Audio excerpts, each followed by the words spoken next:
അധ്യായം 61. വരുണിന്റെ ഹെൽപ്പോടെ കീർത്തി സഞ്ജുവിന്റെ ഫിയാൻസയ്ക്കുള്ള gift pack ചെയ്യുന്നു.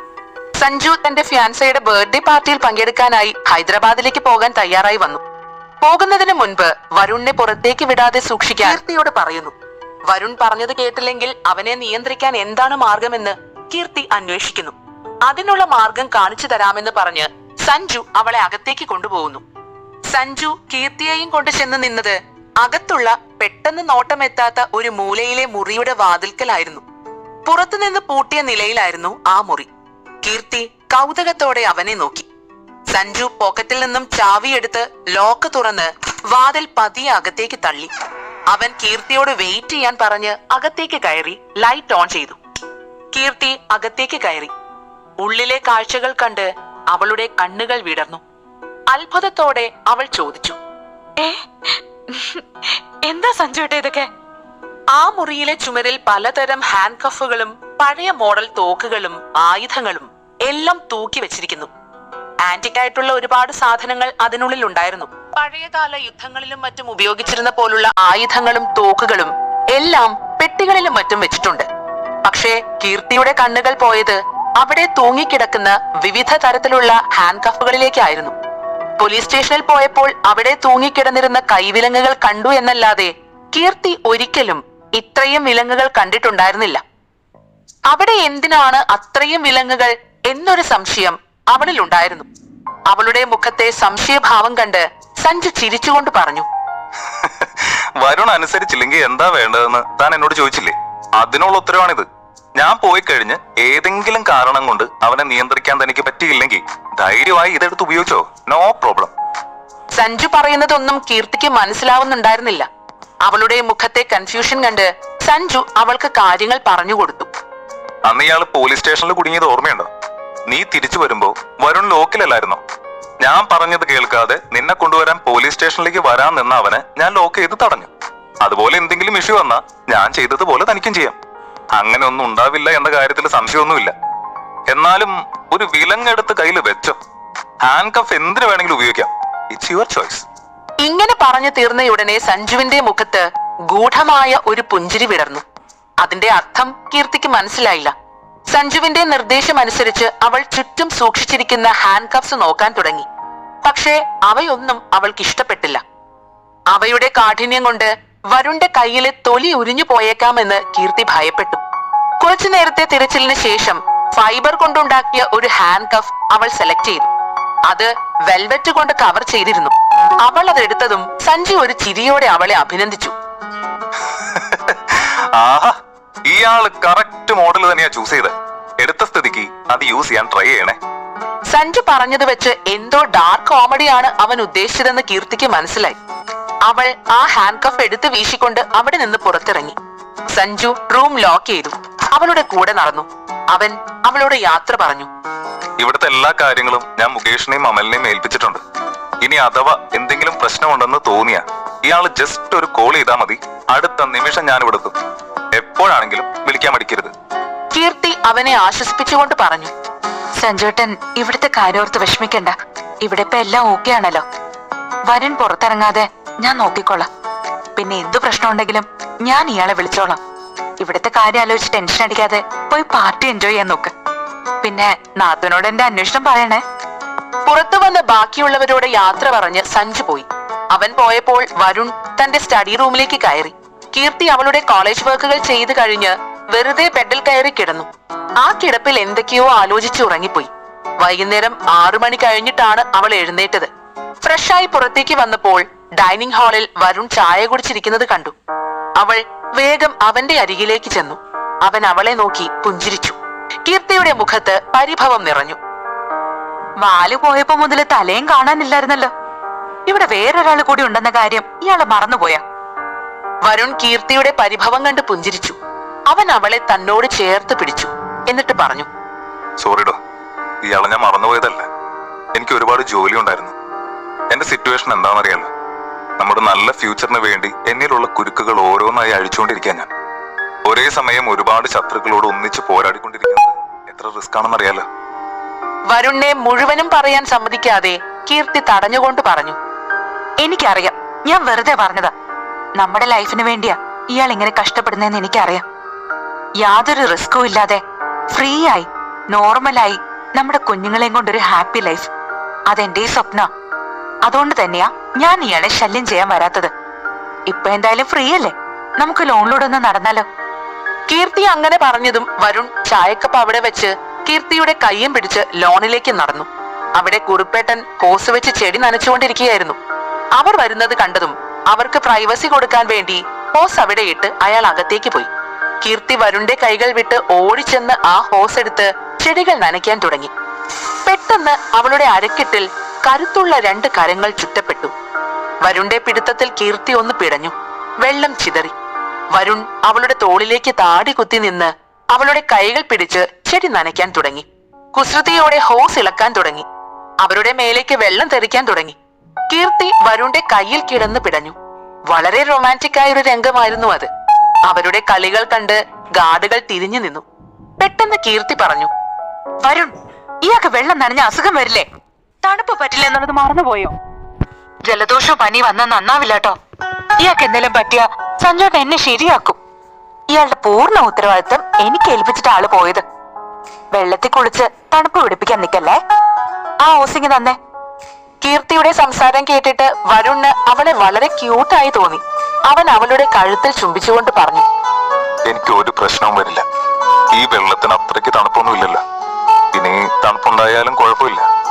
എന്നെ ചൂടാക്കാൻ നിന്നെ പോലെ ഹോട്ടായിട്ടുള്ള ഒരു വൈഫില്ലേ? പിന്നെ ഞാൻ എന്തിനാ തണുപ്പിനെ പേടിക്കുന്നത്?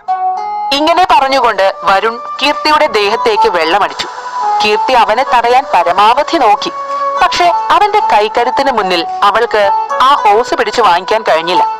അല്പസമയം കൊണ്ട് കീർത്തി ആകെ നനഞ്ഞു കുതിർന്നു. അവളുടെ കുർത്തി ദേഹത്തോട് ഒട്ടിച്ചേർന്നു. അവളുടെ ഉടലളവുകൾ എടുത്തു കാണിക്കാൻ തുടങ്ങി. വരുണിന്റെ കണ്ണുകൾ അവളുടെ ശരീരത്തിലൂടെ അലഞ്ഞു. പെട്ടെന്ന് കീർത്തി അവന്റെ കയ്യിൽ നിന്ന് ഹോസ് വാങ്ങി പൊട്ടിച്ചിരിച്ചുകൊണ്ട് ദൂരേക്കെറിഞ്ഞു. അവൾ അവന്റെ അനക്കം കാണാഞ്ഞ് തിരിഞ്ഞു നോക്കിയപ്പോൾ തന്നെ കണ്ണിമയ്ക്കാതെ നോക്കുന്ന വരുണിനെ കണ്ടു. അവൾക്ക് വല്ലാത്ത ജാള്യത തോന്നി. നാണത്തോടെ അവൾ അകത്തേക്ക് ഓടാനാഞ്ഞു. വരുൺ ഒറ്റ കുതിപ്പിന് അവളെ കൈകളിൽ ഒതുക്കി. അടുത്ത നിമിഷം അവൻ അവളെ കൈകളിൽ കോരിയെടുത്തു. അകത്തേക്ക് നടന്നു. പടികൾ കയറി ബെഡ്റൂമിലേക്ക് നടക്കാനാഞ്ഞതും വരുണിന്റെ സ്റ്റഡി റൂമിൽ നിന്നും അലാം അടിക്കാൻ തുടങ്ങി. വരുണും കീർത്തിയും ഒരുപോലെ ഞെട്ടി. വരുണിന്റെ മുഖത്ത് അതുവരെയും ഉണ്ടായിരുന്ന റൊമാൻറ്റിക് ഭാവം ആകെ മാറി. അവന്റെ കണ്ണുകൾ ആകെ ചുവന്നു കയറി. വരുൺ വേഗം കീർത്തിയെ ബാത്റൂമിൽ കൊണ്ടുപോയി നിർത്തി. തന്റെ ഡ്രസ്സ് മാറ്റി വേഗം തന്നെ സ്റ്റഡി റൂമിൽ കയറി വാതിലടച്ചു. അവൾ ഡ്രസ്സ് മാറ്റി പുറത്തു വന്നപ്പോഴും ആ വാതിൽ അടഞ്ഞു തന്നെ കിടന്നു. കീർത്തിക്ക് ആകെ നിരാശയും ദേഷ്യവും വന്നു. അവളും ബെഡ്റൂമിൽ തന്നെ ഇരുന്നു. രാവിലെ പുറത്തു വന്നപ്പോഴും വരുൺ പുറത്തിറങ്ങിയിട്ടുണ്ടായിരുന്നില്ല. കീർത്തിക്ക് ശരിക്കും ദേഷ്യം വന്നു. അവൾ ദേഷ്യത്തിൽ അങ്ങോട്ടേക്ക് പോകാൻ ഒരുങ്ങിയപ്പോഴാണ് സഞ്ജു കയറി വരുന്നത് കണ്ടത്. അവനെ കണ്ടതും അവൾ അവന്റെ അടുത്തേക്ക് ചെന്നു. ഇയാൾ ഇത്ര പെട്ടെന്ന് തന്നെ തിരിച്ചെത്തിയോ? പാർട്ടിയൊക്കെ സൂപ്പറായി നടന്നോ? എന്താ 2 ദിവസം കൂടെ നിക്കായിരുന്നില്ലേ? അവൾ ചോദിച്ചത് കേട്ടപ്പോൾ സഞ്ജു മറുപടി പറഞ്ഞു, ഏയ്, ഒന്നും നടന്നില്ല. ഞാൻ ചെന്നപ്പോഴേക്കും അവളുടെ മുത്തശ്ശന് സുഖമില്ലാതെ ഹോസ്പിറ്റലിലായി. പിന്നെ എന്താ ആഘോഷം? അവിടെ വെറുതെ നിൽക്കേണ്ട കാര്യമില്ലല്ലോ. ഞാൻ അപ്പൊ തന്നെ തിരിച്ചു പോന്നു. അല്ല, വരുൺ അവിടെ ഇവിടെ കാണാനില്ലല്ലോ. ഇന്നലെ വൈകുന്നേരം എന്തോ അലാം അടിക്കുന്നത് കേട്ട് കേറിയതാ സ്റ്റഡി റൂമിലേക്ക്. പിന്നെ പുറത്തു വന്നിട്ടില്ല. ഞാനും കണ്ടിട്ടില്ല. പോയി നോക്ക് ബോസിനെ. അല്ല, ഫിയാൻസയുടെ മുത്തശ്ശൻ ഹോസ്പിറ്റലായിട്ട് ഇയാൾ ഹോസ്പിറ്റലിൽ പോയി നോക്കിയില്ലേ? ഞാൻ പോയിരുന്നു.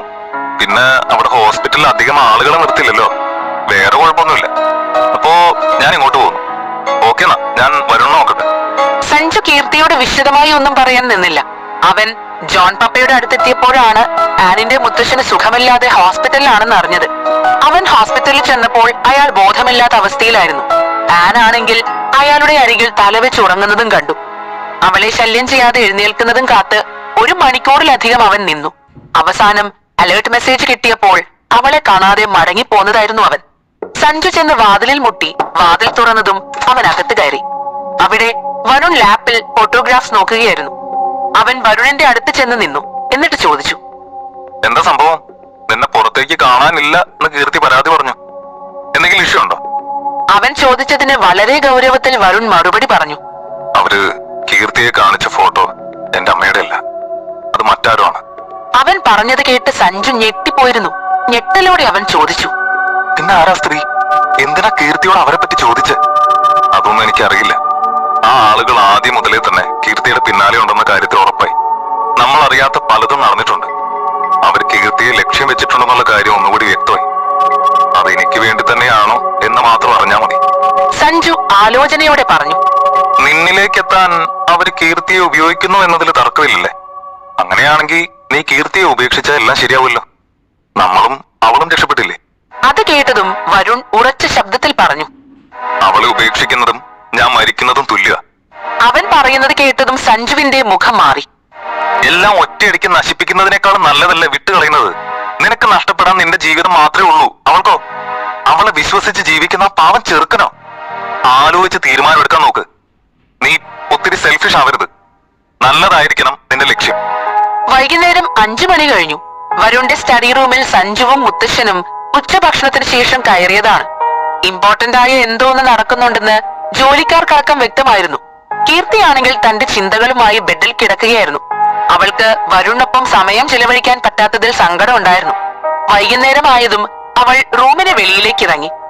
ഉച്ചയ്ക്ക് ഭക്ഷണം കഴിക്കുമ്പോ ഒരു നോക്ക് കണ്ടതാ വരണേ. എല്ലാവരും ഉണ്ടായോണ്ടൊന്ന് സംസാരിക്കാനും പറ്റിയില്ല. എന്നെ അന്വേഷിച്ച ആൾ ഇങ്ങോട്ട് വരുമെന്ന് തോന്നുന്നില്ല. ഇവിടെ ഇങ്ങനെ അടങ്ങിയിരിക്കുന്നതിന് പകരം അങ്ങോട്ട് പോയി നോക്കണതാ നല്ലത്. ഇങ്ങനെ മനസ്സിൽ ചിന്തിച്ച് കീർത്തി നേരെ വരുണിന്റെ സ്റ്റഡി റൂമിനടുത്തേക്ക് നടന്നു. അവിടെ എത്തുന്നതിന് മുൻപ് വരുണിന്റെ പേര് വർമ്മ പറയുന്നത് അവൾ കേട്ടു. അവൾ അനങ്ങാതെ അവിടെ മറഞ്ഞു നിന്നു. ഹാളിൽ സഞ്ജുവും വർമ്മയും ഇരുന്ന് സംസാരിക്കുന്നുണ്ടായിരുന്നു. അവൾ അവിടെ നിന്നത് അവർ കണ്ടില്ല. അവർ അവരുടെ ആശങ്കകൾ പരസ്പരം പറഞ്ഞുകൊണ്ടിരിക്കുകയായിരുന്നു. വർമ്മ പതിഞ്ഞ സ്വരത്തിൽ ചോദിച്ചു. നീ പറഞ്ഞു വരുന്നത് എന്താ സഞ്ജു? കീർത്തി അപകടത്തിലാണെന്നോ? പക്ഷെ ആരീന്ന്? അതും എങ്ങനെ? വരുൺ അവളെ വിവാഹം കഴിച്ചത് എനിക്കല്ലാതെ വേറെ ആർക്കാ അറിയുന്നു? കീർത്തി അവന്റെ വെറും ഒരു എഗ്രിമെന്റ് വൈഫ് മാത്രമല്ലേ? പിന്നെ എന്തിനാ അവളുടെ പിന്നാലെ ആളുകള്? എനിക്കതാ മനസ്സിലാവാത്ത. സഞ്ജു ആശങ്കയോടെ പറഞ്ഞു. കീർത്തിക്കെതിരെ റോയും CBIയും ഒന്നിച്ച ഓപ്പറേഷൻസ് നടത്തുന്നത്. സത്യത്തിൽ അവരുടെ ലക്ഷ്യം വരുണ. പക്ഷെ അവനിലേക്ക് എത്താൻ എത്രത്തോളം ബുദ്ധിമുട്ടാണെന്ന് ഞാൻ പറയാതെ തന്നെ സാറിന് അറിയാലോ. പക്ഷെ കീർത്തി എന്ന് പറയുന്നത് അവർക്ക് കിട്ടാവുന്നതിൽ വെച്ച് ഏറ്റവും നല്ലൊരു സോഴ്സാ. ഈ കണ്ടീഷനിൽ കീർത്തിക്ക് അവരിൽ നിന്ന് അധികകാലം രക്ഷപ്പെടാൻ പറ്റില്ല. അവർ കുടുങ്ങിയ വരുൺ എന്തായാലും പെടും. സഞ്ജുവിന്റെ വാക്കുകൾ കേട്ട് കീർത്തിയിൽ ആകെ വിറയൽ പടർന്നു. വർമ്മയും ആകെ ആശങ്കയിലായിരുന്നു. അതേ ആശങ്കയോടെ അയാൾ സഞ്ജുവിനോട് ചോദിച്ചു. എന്നിട്ട് എന്താ വരുൺ തീരുമാനിച്ചത്? ഇതുവരെയും അവനൊന്നും പറഞ്ഞിട്ടില്ല. ഒരു തീരുമാനമെടുക്കാൻ അവൻ ഇതുവരെയും ഇത്രത്തോളം വൈകിയിട്ടില്ല. അവനാകെ വിഷമത്തില. അവരുടെ കയ്യിലെങ്ങാനും കീർത്തിയെ കിട്ടിയ അവൾ അനുഭവിക്കാൻ പോകുന്ന ടോർച്ചർ ആലോചിക്കുമ്പോ തന്നെ അവൻ വിറച്ചു പോകുന്നുണ്ട്. എന്നാൽ അവൾ ഒഴിവാക്കാനും പറ്റാത്ത അവസ്ഥയില്ല. ഈ സാഹചര്യം എങ്ങനെ അവൻ നേരിടുന്നറിയില്ല. ഒരു നെടുവീർപ്പോടെ സഞ്ജു പറഞ്ഞു നിർത്തി. വർമ്മയും ആലോചനയിൽ നെറ്റി തടവി. എന്നിട്ട് പറഞ്ഞു. വരുണിന്റെ ഇതുവരെയുമുള്ള സ്വഭാവം വെച്ച് എനിക്ക് തോന്നുന്നത് ഈ കാര്യങ്ങളിൽ നിന്നെല്ലാം കീർത്തിയെ അകറ്റി നിർത്താൻ അവനും അവളുമായിട്ടുള്ള ബന്ധം ഉപേക്ഷിക്കാൻ അസാധ്യത. അവനുമായി ബന്ധമില്ലാത്ത കീർത്തിയെ പിന്നെ അവർക്ക് ആവശ്യം ഉണ്ടാവില്ലല്ലോ. ഇപ്പോഴുള്ള ഈ കൺഫ്യൂഷൻ മാറിയ മിക്കവാറും അവന്റെ തീരുമാനം അത് തന്നെയായിരിക്കും. ഞാൻ അറിയുന്ന വരുൺ അങ്ങനെയാ. നിനക്കെന്താ തോന്നുന്നത് സഞ്ജു? വർമ്മ സഞ്ജുവിനെ നോക്കി ചോദിച്ചു. അവൻ അറിയില്ലെന്ന പോലെ തലയാട്ടി. എന്നിട്ട് പറഞ്ഞു. ഒന്നും പറയാൻ പറ്റില്ല സർ. എന്ത് സംഭവിക്കാം. എന്ത് സംഭവിച്ചാലും നമുക്കൊന്നും ചെയ്യാനില്ല. അവരുടെ ആ സംഭാഷണം കേട്ട് ഇരുമ്പുകൊണ്ട് തലയ്ക്കടിയേറ്റ അവസ്ഥയിലായിരുന്നു കീർത്തി. അവളുടെ തലയാകെ മരവിച്ചുപോയി. ശ്വാസം അടക്കി പിടിച്ച് ഒന്നും മിണ്ടാതെ അവൾ പടികളിറങ്ങി പുറത്തേക്ക് കുതിച്ചു. പുൽത്തകിടിയിലെത്തിയതും മുട്ടുകുത്തിയിരുന്ന് അവൾ കിതച്ചു. അവളുടെ ശരീരമാകെ വിറയ്ക്കുന്നുണ്ടായിരുന്നു. അവളുടെ തൊണ്ട വരണ്ട് ചുണ്ടുകൾ വിറയ്ക്കാൻ തുടങ്ങി. വരുണിനെ പിരിയേണ്ടി വരുമെന്ന വാർത്ത അവൾക്ക് അത്രത്തോളം ആഘാതമേൽപ്പിക്കുന്നതായിരുന്നു.